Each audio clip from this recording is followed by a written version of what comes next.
online. We are excited to be here this morning to be able to bring the message of God.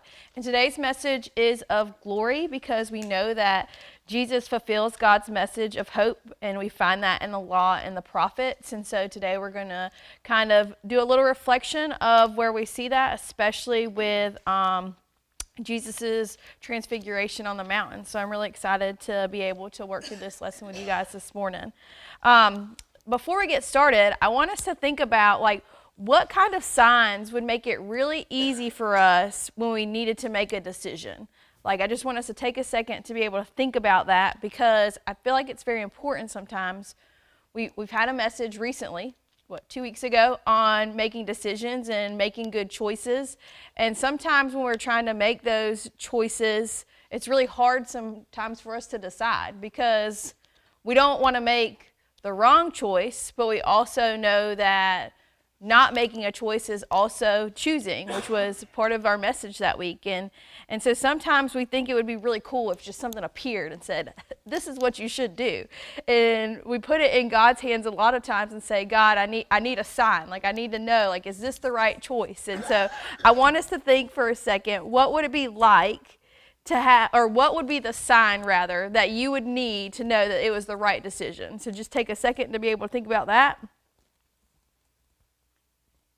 And hopefully you have one, because really when we think about the decisions that we have, we sometimes are we're just waiting for God's voice to appear to us. We're hoping that there's just going to be some magical sign that appears that says this is the right choice, because as humans, we all approach decisions differently. Sometimes we approach them with a quick and confident decision, and sometimes we take a long time to have to think out and process and pray about it for long periods of time. Sometimes you may be a pro-con list maker. That's me. I have to list out all the pros, all the cons, and be able to figure out which way I'm going to go, because it takes us time to be able to make decisions, because we ultimately are trying to ensure that we are making the best choice that God has guided us to.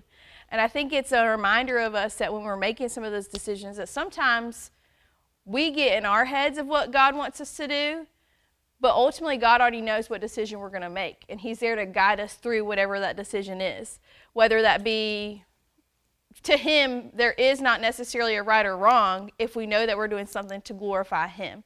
And so I think that's kind of one of the things that is important for us as we start thinking about decisions, and how that kind of guides us into thinking about the choices that we make each day. Sometimes choices can be really easy, which shirt are you going to wear today? I don't know. For me, that's not an easy choice, but for some people, it is a really easy choice. I saw something the other day that says adulting is just trying to figure out what you're going to eat every single day, and it just is a constant routine, and sometimes you just can't even make the decision of what you want to eat that day because you don't know. And those are just minute decisions in the decision process that we make, but they do impact the nutrition that we get, which is going to be utilized to nourish our bodies to be able to serve God more. And even though it seems like a very small decision in the grand scheme of things, it is a big decision. And God tells us to love ourselves. And so sometimes the shirt that you wear brings the extra confidence that you need to be able to go out and conquer whatever meeting you're going to. And so even those decisions that seem really small are ultimately, in the end, working towards the bigger purpose of what we're doing to glorify God. And so I think it's very important for us to be mindful that no decision is too small, no choice that we make is too small, because ultimately Jesus tells us that we're going to be faced with choices, and we're going to be faced with challenges, and we're going to be faced with all these things that we have to do, but our purpose in life is to do what we can to glorify Him. So today we're going to kind of start out in our reading. We're looking at Matthew 17, 1 through 13, and we're going to start with Matthew 17, 1 through 3. And it says, after 6 days, Jesus taketh Peter, James, and John his brother, and bringeth them up into an high mountain apart, and was transfigured before them. And his face did shine as the sun, and his raiment was white as light. And behold, there he appeared unto them, Moses and Elias talking with him. And so I think it's important that we note that it says after 6 days here. Basically what we're seeing here is after that 6-day period, it's telling us that there's stuff that happened before this 6-day period. And we can go back and read some of that if we had more time, but really what we're seeing is that there was something that occurred before this moment, and that's why we see that they say here after 6 days, because something happened before. So we had to wait that process, and then Jesus said it's the right time now. So after that 6-day period, Jesus took Peter, James, and John up to the high mountain, and then he transfigured. And I think it's important to know that when we think of transfigured, we can think of like metamorphed. I always think of like the Power Rangers, like they were one and then there's something else, and that's basically what Jesus did in this moment. Is he went up there as Jesus, and then when they got up there, he transfigured into something that shined like the sun. And we talk about like throughout the readings of the Bible, like we don't really kind of know like what that appearance looks like, but we have descriptions and pieces there because we know that nobody has ever seen God. And so we have that moment where we see that transfiguration, where basically it's a shine of the sun, it's a bright light, that they are basically now talking to a light, which is very similar to when we saw the burning bush and talking to the burning bush. We know that God is light, and so because Jesus transfigured into this light, we still have that continuation of knowing that God is light, like he is the brightness there. And so we see that transfiguration for him to be able to talk to them. And that becomes very important because they saw not just Jesus, who has said he is Jesus all this time, but they saw the capabilities of what Jesus can do in order to be able to bring his glory before them, because they have been followers of him. They have been disciples of him. They have been prophets. They have been telling these stories, and they've still constantly seen all of these miracles. But in this moment, he said, watch what I can do, and basically turned into this light that appeared to them so that he could talk to them and to be able to tell them more than what they had already seen at this point. And so we see this transfiguration to his disciples that basically says his glory is going to be revealed, which connects us back into Matthew 16, where he says that, FYI guys, like my glory is going to be revealed. And he takes them to the mountain, and that's basically what he does. He transfigures into this light to be able to have them to be able to see kind of what he can do and what his glory can behold. And I think it's important that we see that this happens on a mountain away from everything else. Like he went to a very high point, and we think about heaven being a high point in the sky. And so we know that he's taking them closer to that heaven moment, but also he's away from everything else, because really, when we think about it, like he was not wanting to be showy. Jesus did not want everything to be about him, because that was not the purpose of that. It was really the testimony to prove that these are what they could do. And we notice that it's actually a very small group that kind of goes to this mountain. It's not all of them that are able to go. And the reason for that is because really, when you look back in some of the Hebrew teachings, like true testaments didn't happen in large groups, and they actually wanted that story to be told in smaller amounts. And so because we saw this small group going over to see the transfiguration of the glory being spread to them, then we're able to kind of see this purity of what Jesus is wanting them to see.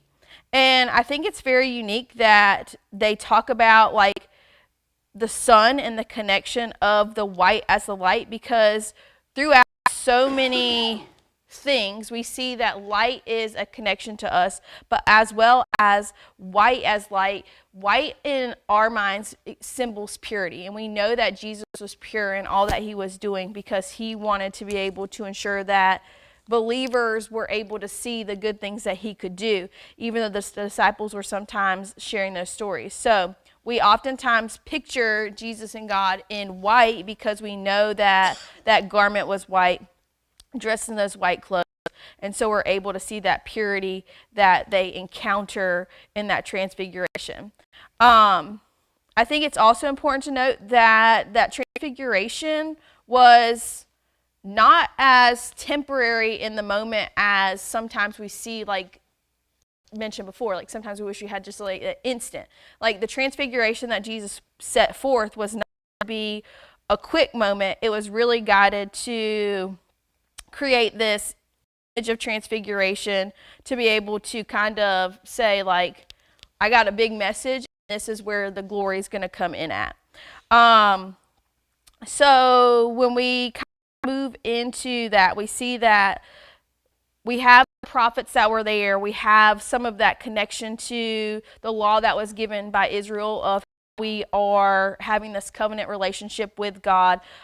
That small covenant there where we have a small amount of representatives to be able to share that message. And so we see the presence also of Moses and Elijah, which is this affirmation of Jesus as the Messiah that we see in a higher level with the eyes of the three disciples. So I think it's important that as individuals, we have to think about where can we see Jesus's glory revealed each day. And sometimes that glory, a lot of times we're waiting for something that's transfigurative, like something big. But we're also reminded that each day we should be grateful for the little things that we have. You know, sometimes people will say, I'm just thankful I woke up this morning. And sometimes that's a very important piece to the glory that God has bestowed on us. Sometimes it's, I'm thankful that I didn't get stuck in traffic today, or I'm thankful that the sun is shining outside. I'm thankful that the bees are starting to come out because that means that flowers are coming soon. Like the things that we sometimes they occur every single day and we forget to give grace to that is a reminder that those are also the things that Jesus gives to us each day to be able to show his glory, to show that bright light to us that we sometimes looking for the light, but sometimes there are little things that we see that are there. So we move into Matthew 17:14-8. Then answered Peter and said unto Jesus, Lord, it is good for us to be here. If thou wilt, let us make here 3 tabernacles, one for thee, and one for Moses, and one for Elias. While he yet spake, behold, a bright cloud overshadowed them. And behold, a voice out of the cloud, which said, This is my beloved Son, in whom I am well pleased. Hear ye him. And when the disciples heard it, they fell on their faces and were sore afraid. And Jesus came and touched them and said, Arise and not be afraid. And then they had lifted up their eyes, and they saw no man save Jesus only. So one thing that I thought about this that was really interesting is that they got scared by the voice that came from the clouds, but they were not scared that Jesus turned into this bright, shiny light. And so I think that's kind of a testament of like, they were so used to Jesus, and I feel like they kind of had trusted what Jesus was saying, but then they got scared by the voice that came from the cloud. But I'm kind of like, what did that voice sound like? Because if it was enough to scare them, like it's enough to make them think like, ooh, something's not right, like, it kind of makes you think like, what is God's true, like when he gets angry, not that he really gets angry, like what comes out from that? Like, what does that sound like? And I think a lot of times we have that voice in our head when we're making decisions and choices that we're worried that the voice is going to come down and we're going to be scared and we're going to bow down and be like, I'm so sorry I did that. But ultimately, instead, God is still around us. So when we see that, we hear here, as usual, Peter, who spoke up, because Peter, you know, he was a talker. He liked to talk about a lot of things. He liked to be the one that kind of stood up. He shared that he was kind of there to address the Lord, and he said, it's good for us to be here, meaning that it's a great privilege. Thank you for selecting us. We've served you. Like, this is kind of Peter's affirmation to be grateful for being here. And he said, we should make 3 tabernacles, which is kind of similar to what we see several times when we're trying to glorify and praise for what has been bestowed upon us. And really, he's kind of like, we should these tabernacles. And why? Well, we don't really get that clarification there, but it could be like, maybe he's saying like, we should really build a tent, like Jesus is turning bright light, like we need a little bit of protection from the sunshine, like we should build a tabernacle. However, we see that's not necessarily what God wants, because God comes in and says, no, Peter, like this isn't what I was trying to say or what was being said. And instead, God's presence basically envelopes them, and he comes in and says, hey, I'm going to need you to slow down a little bit. And he kind of overshadowed and was there. Now, I think Peter had the right idea, about building 3 shrines to Christ, but I think his timing was yeah. he should have been in a mode of worship as opposed to thinking about the shrines right now. His focus should have been on worship and adoration, I guess, as opposed to the True.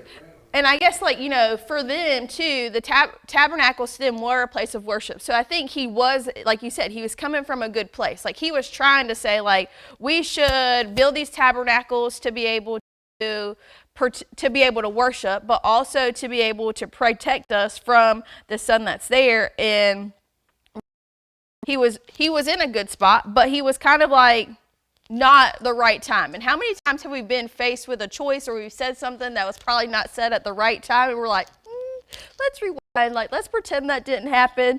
And I'm sure Peter at this point was like, when God came out and spoke, he was like, let's pretend that I didn't say we should build those tabernacles right now.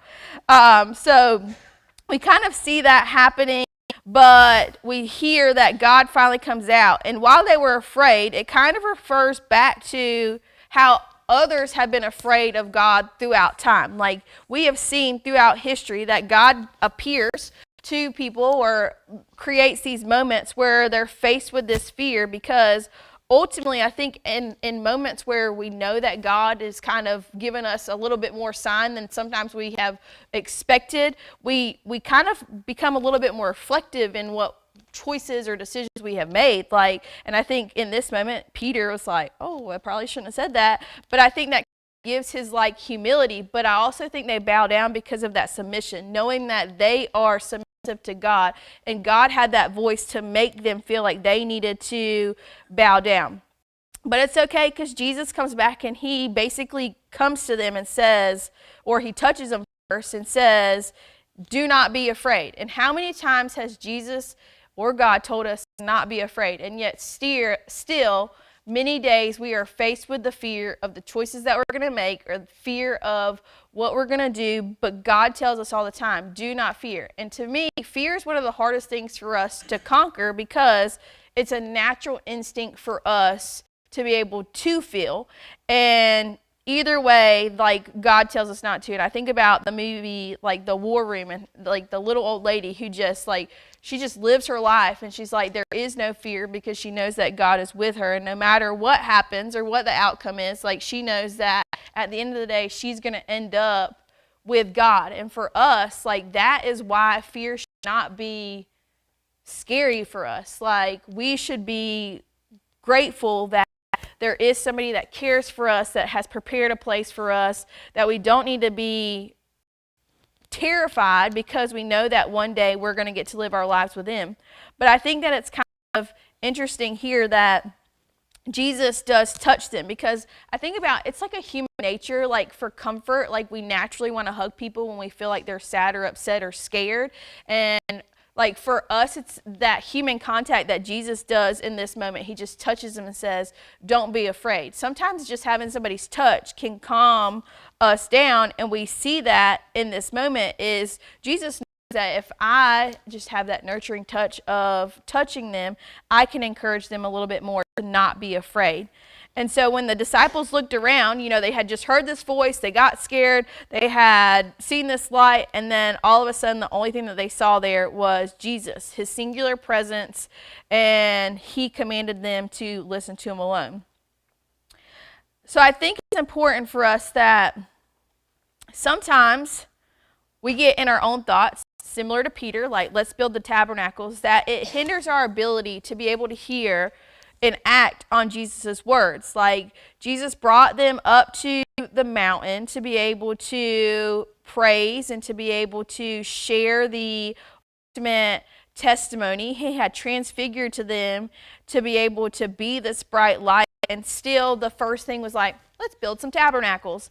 And so a lot of times for us, we get to this point where we have these actions that we feel like Jesus has led us to do. We've made these choices that have guided us to this pathway of Jesus. But sometimes that hinders our ability to hear and act. Like, we may not know exactly, like, we've gotten to this choice, so what is it now that you want me to do, Jesus? Well, I'm going to do X, Y, and Z, because we're human natured. Like, we're going to do what we feel like is best, but sometimes we have to take that moment back and slow down and hear what Jesus wants us to do, because we have to take what Jesus is teaching us seriously. And a lot of times we get so caught up in what we're reading in this that we forget of all the connections and pieces and stories and things that have come to get us to this moment. And I think that for us as adults, like, we're urged to consider that changes are going to occur in our lives. That is just what happens. It doesn't matter at what age or what series of life we are at. We're going to see changes, and those changes, sometimes we don't see them instantly, but if you look back to where you were 2 years ago, like, you can see either the growth or the changes or the things that have occurred in your life. And I think Jesus tells us that ultimately, like, if we're focusing on Him and living each day for Him, those changes will be to glorify Him. And I think a lot of times when I think back to even my life, I go back to the COVID, that was the time. But I do think that the amount of that my life has changed since COVID to now, even with my relationship with God, is truly transformative, because I feel like I started making more choices in what I wanted my relationship to be with Him, because we had time to kind of be more alone in our thoughts because we weren't necessarily going out. So you had that time to be in prayer and to be in reflection and to be able to be in the moments. And so I think, like, I found myself finding a closer relationship with Him, which in turn has led to more service in the church, like standing up and teaching Sunday school, helping on the AV team, like, because I felt like not only was God being grateful or glorifying in my life and leading me to a pathway to be in the church, but also to be able to do little things that are important to be able to help glorify Him for others, whether it be in teaching, whether it be, me and Chad were joking about this last night, you know, sometimes you don't realize, like, how hard it is to, like, just click a slide, like, but it's a hard track to, like, up and make sure that you hit it at the right time. You understand, like, it's hard to be, like, focused and to really kind of be, like, on that task. And so, like, when we think about those things and those little simple things, while you're like, oh, they're just up there clicking the slides, but that's a service that we're able to provide to the members of this church, to be able to have stuff on a screen and to be able to see those things. And you know, sometimes we like to pull out the hymnals, but sometimes it's nice to be able to not have to sit there and stand and also hold the hymnal and think of all the things that we have to be doing also in those moments, because we have somebody that's able to serve, to be able to make sure that our monitors are going. And so I think that's kind of one of those things that when I think about where huge or small changes that could have been viewed as bad, like COVID, actually in turn help me grow in my relationship with God and to be more comforted and to be more guided and leaded in being able to serve Him and to give back. And even some of the choices that I make because of what He was able to do for me. And so I think that we see kind of this that occurs. God comes down, talks to them, but when that moment has passed and God has spoken, they fall to the ground, and then Jesus comes back and comforts them. They're only with Jesus at this point. There is no longer any light. There is no anything in the clouds that we see, which leads us into our next and last verses of Matthew 17:9 through 13. And as they came down from the mountain, Jesus charged them, saying, "Tell the vision to no man until the Son of Man be risen again from the dead." And His disciples asked Him, saying, "Why then say the scribes that Elias must first come?" And Jesus answered and said unto them, "Elias truly shall first come and restore all things. But I say unto you that Elias is come already, and they knew him not, but have done unto him whatsoever they listed. Likewise shall also the Son of Man suffer of them." And the disciples understood that He spake unto them of John the Baptist. And so I think it's kind of unique that they're coming down from the mountain, and yet again, Jesus says, don't tell anyone. Like, don't tell anyone. And again, I think this comes back to, like, he said, well, let me rephrase. He does say tell them, but he says to wait until the Son of Man be risen again. But I think it's important that we know, again, that Jesus says don't tell anyone, because the number of times that Jesus has told people don't tell anyone is crazy when we look back through all of the teachings of the Bible. But ultimately, I think it comes back to, like, Jesus wanting people to know, but not feeling like he has to be the one to, or making sure that his people don't have to be the ones to go and tell that. Because I kind of think back to, you know, when some of those stories were spread, and the number of people that were coming to Jesus just for, like, miracles. Like, maybe that's why Jesus didn't want people to know. Again, I don't know that for sure, but I just feel like there's... He might have figured that they didn't understand it. True. And, you know, since they don't understand it, they can't very well tell others what they don't understand. Yeah. And he doesn't want that misinformation. Not to tell anyone. Yeah, this is true. Like, you know, he may understand that they don't really know, like, that what they're processing that moment. I think about teachers. Sometimes we do, like, elbow share, and that's one of the funniest things to, like, listen to, because when a kid gets it and when a kid doesn't get it and they explain it to the other kid, I'm sometimes like, maybe we should think back to that. And so you're right. Like, maybe that is why Jesus so many times said, don't tell anybody. Like, you know, raising somebody from the dead. I don't think that if Jesus came and made somebody rise from the dead, I don't know that I would be able to, like, process that to be able to tell somebody else, other than the simple of, like, this is what he did. And so Jesus' main focus was still on his mission for what he came for. Correct. You know, and a lot of that would have distracted from that and probably made the Sadducees and the Pharisees and all of them come after him even more quickly before the time for him. And I agree with that too. And that's kind of why I was saying, like, I think he told people not to tell as well, because I think he wanted to truly focus on what he was doing.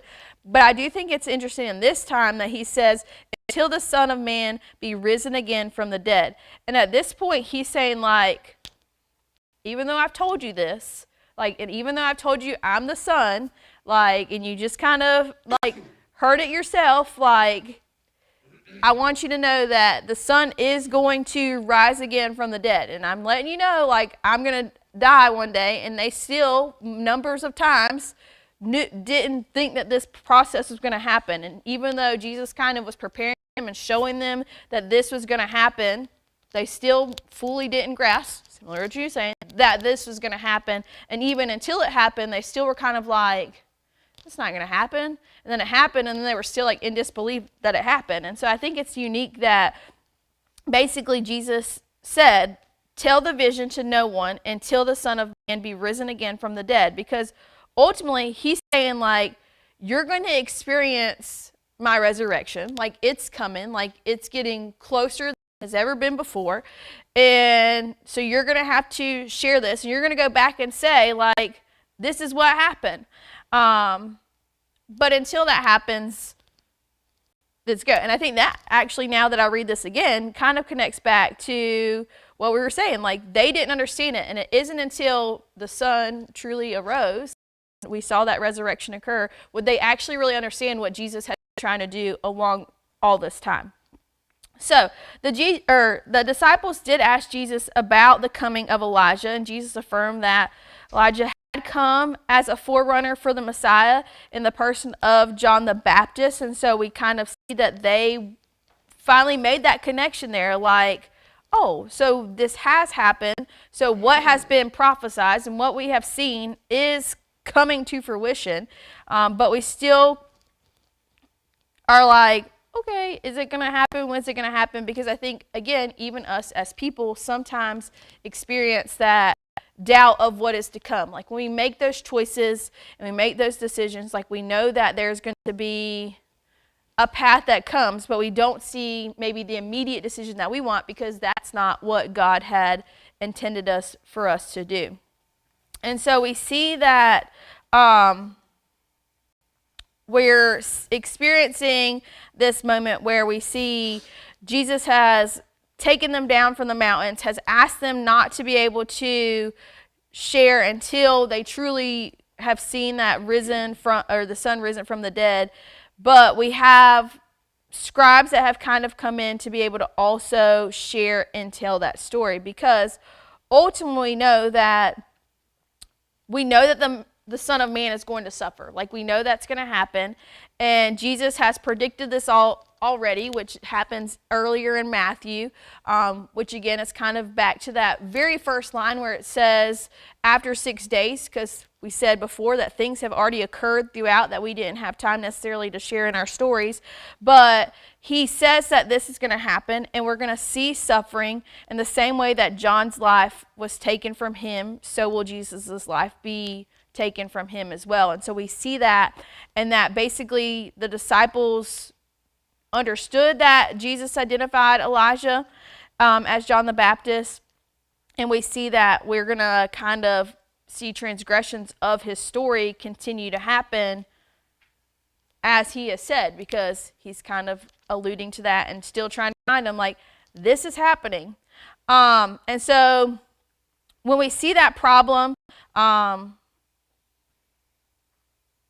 sorry, lost my train of thought there. Basically what happens is Jesus affirmed that Elijah was coming, and that religious leaders didn't necessarily recognize who Elijah when he came. And so we see kind of this fail to recognize that John the Baptist was an important piece to the story.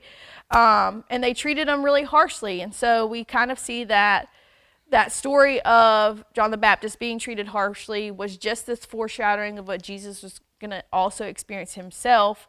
And still, they didn't fully grasp and understand everything that's there. So I think it's important that when we pray to see God's glory, that we aren't necessarily looking for that bright, shiny light. Like, we have experienced life around us and opportunities around us that we know that God is glorified every single day, and sometimes we have to find that in the little things. And we have to ensure that it's okay sometimes to ask God to be able to see his glory and to be reminded of the things that are around us to bring us that joy. Because really, when we pray that we would see the glory of God and or Jesus, we know that we are going to see something beautiful, because he tells us that he has prepared a place for us that is way beyond or more recognized than we could ever imagine. We can't really truly envision what heaven is like. We have, it tells us in Revelations, but until we truly see what is there, like, we cannot really fully grasp. But I think each day God gives us a glimpse of the beauty, know that Jesus is really our way of better learning what God's word is for us for our teachings, because we spend our time praying each day for God to give us that glory, and we spend that time worshiping and giving responses to God and Jesus for what they have bestowed upon us, and giving that thanksgiving and giving that praise. But ultimately, we are doing this because we want to live a better life for him and for them, and to be able to come into learning God's word a little bit more. And so that's kind of the wrap up of the glory of God and why it's important for us to remember that Jesus fulfills us in his messages of hope, and that we are found, and we find this throughout the testaments of the laws and prophets that he's bestowed upon us in the Bible. Any questions or comments that anybody also has to add?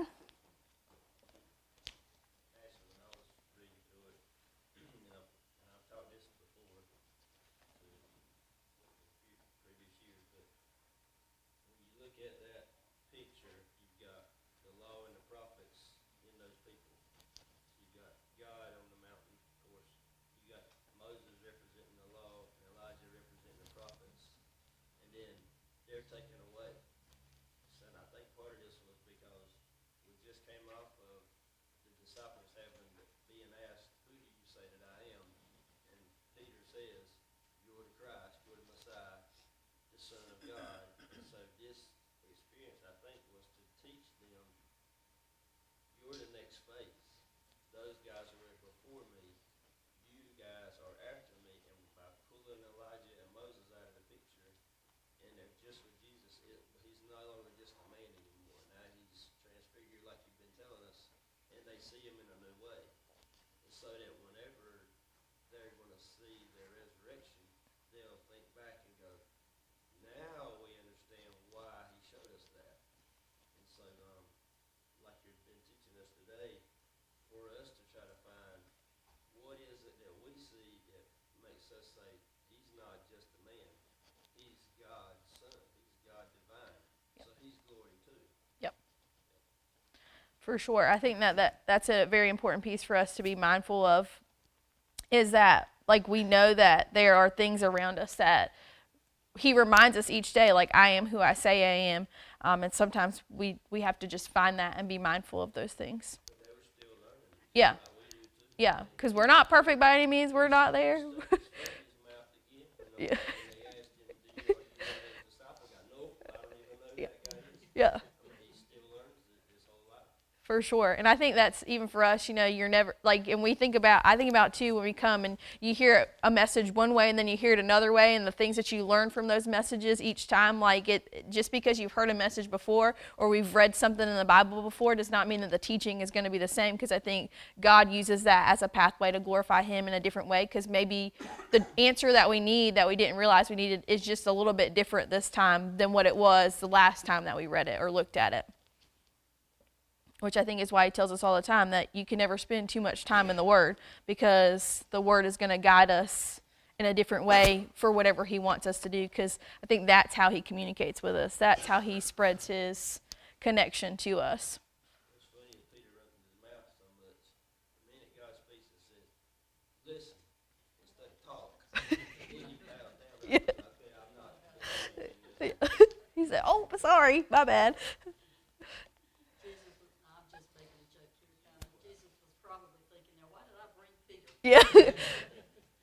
Yeah. Peter was probably good entertainment sometimes, though, for Jesus, because he was just talking. Sometimes, and Jesus probably sometimes, like, just be quiet, Peter. Like, I just need a moment to think myself. Same way God probably says sometimes, why not you, Moses? Yeah. That's why he did Peter, to show us how much we're like him. Yeah. For sure. Anything else? Ashley, this has nothing to do with the Sunday school lesson necessarily, but I had the privilege of being at one of the most spirit-filled weddings I have ever been to in my entire life yesterday. And I couldn't help but think, during that time, our commitment to Christ, our marriage, our covenant to him. And it wasn't the normal wedding songs. It was Christian hymns. It was praise and worship. It was just the whole spirit of that. And I thought, this is a itsy-bitsy taste of what it's going to be like in heaven. And you couldn't help but, let this last longer kind of thing. Yeah. And we know it'll last for eternity. Yeah. And just how much he loves us and how we need to try to connect to him. For sure. Anything else? Mr. Randy, do you mind closing us out in prayer?